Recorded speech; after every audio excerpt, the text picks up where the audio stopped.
huanu tua rem run mun le dun turin an sirim ta palai ang kathiam ten alo theng ta e an hun lu ber chu lom pui lo sing fa om takang mo chom zel nang che i an ka nem dam dia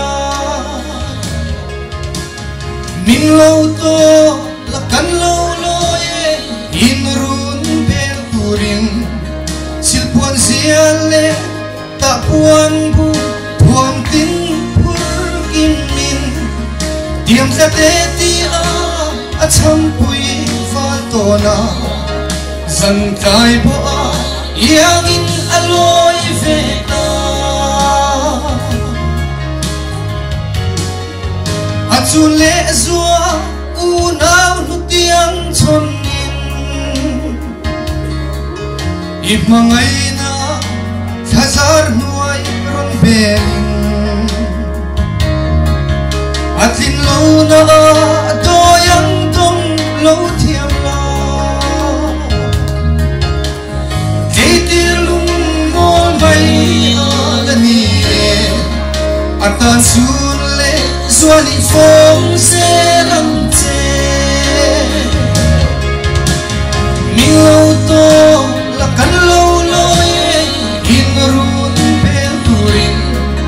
sil puan siale ta puan bu thuam tin phur kim min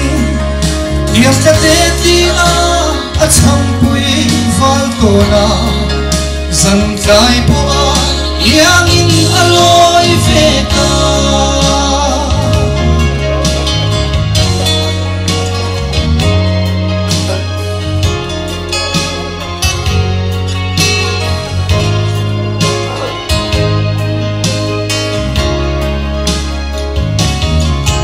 fanau mal tuan zoya le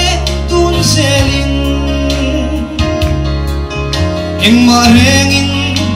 in kar ti poi su se buang le kai fo buai ber lai po ni se an karol lian reng om lo se ngai na pom suwa sunun le mi lo ni min lo to la kan lo lo ye in pel turin sil puan siale ta puan bu thuam tin phur kim min